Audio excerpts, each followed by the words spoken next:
Welcome. Today I will show you the action, adventure and fantasy film from 2020, Wonder Woman 1984. The film opens in Themyscira where a young Diana enters an Amazon athletic event. She rides her horse through the course as her aunt Antiope and Queen Hippolyta watch.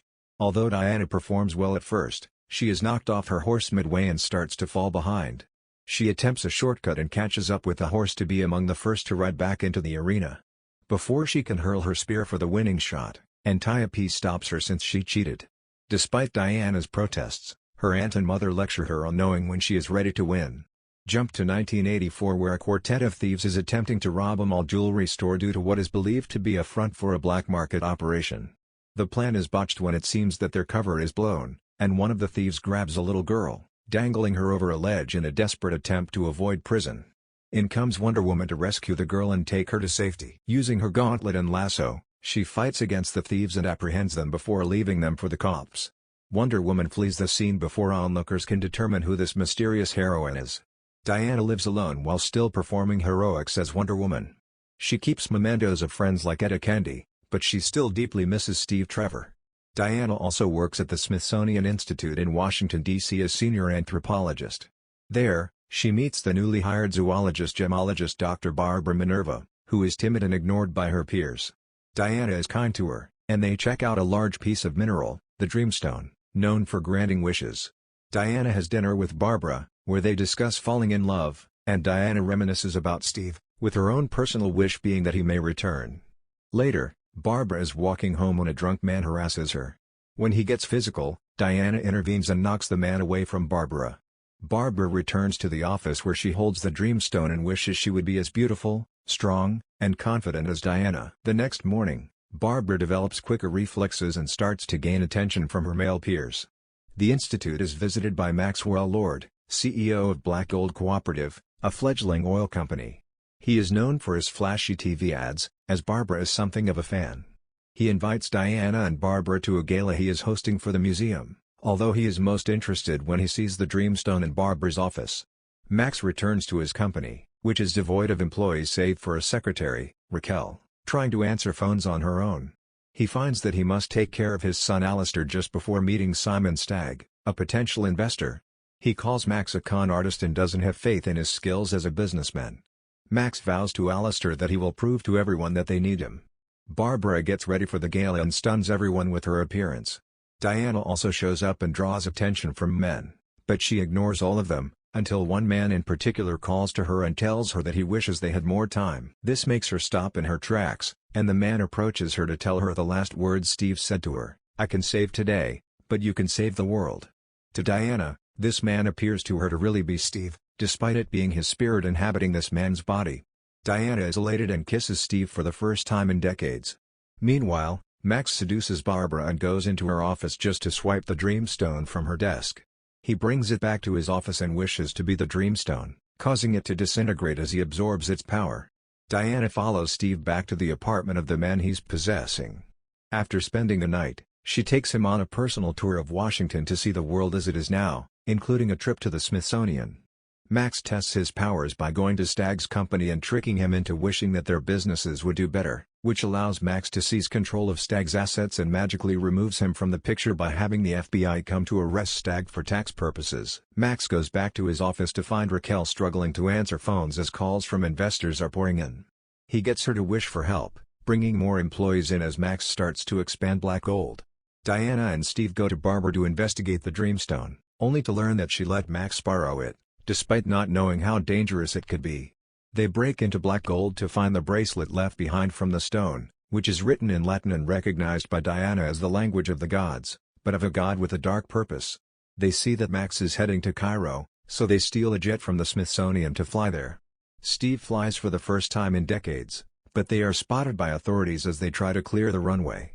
Diana uses her powers to cloak the jet from sight, thereby creating the invisible jet. Steve takes to the skies as they pass through a fireworks display, both of them watching in awe. Barbara leaves her office and continues to test her newfound strength and abilities. She runs into the same drunk man from before, and he attempts to assault her again. Barbara uses Diana's technique and violently kicks the man into the street until he's unconscious. In Cairo, Max meets with Emir Said Benabides, tricking him into wishing that his ancestral land be returned to him and anyone deemed inferior to be kept out. This lets Max take control of Amir's oil reserves and his guards, as he now loses public support when a wall keeping citizens out of the city is magically erected. As Max and his team drive away, Diana and Steve spot them on the road and catch up to them. Diana jumps in as Wonder Woman to fight off Max's henchmen and try to apprehend the man himself.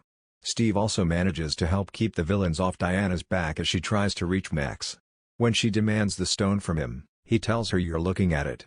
In the chaos, Wonder Woman has to use the lasso of truth to swing in and save two children in the road as the trucks drive toward them. However, Diana slips and falls onto the road, just narrowly avoiding having the vehicles hit them. She manages to get them to safety, but Max has gotten away. Diana learns from Barbara's research that the stone has been passed through civilizations that have long since crumbled. The three visit a lead, a man passing himself off as a shaman called Babajide, where he provides them with a book containing inscriptions similar to that found on the stone.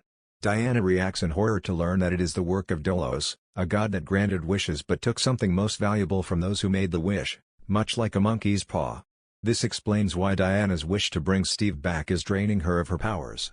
After realizing Max contains the stone's powers, Steve proposes to either destroy Max or find a way to get everyone involved to renounce their wishes. Both Diana and Barbara are conflicted, because Diana would lose Steve and Barbara would lose her powers. The magic granting the wishes from the stone is causing physical damage to Max. As he tries to maintain control of the business, he snaps when he learns that he has to take care of Alistair again, causing the boy to run off. Max then meets with other business owners and leaders to grant wishes as he gains more power from it.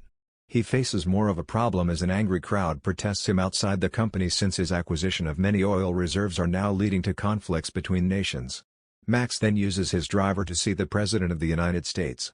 The effects of Max's wishes then begin to have catastrophic consequences around the city.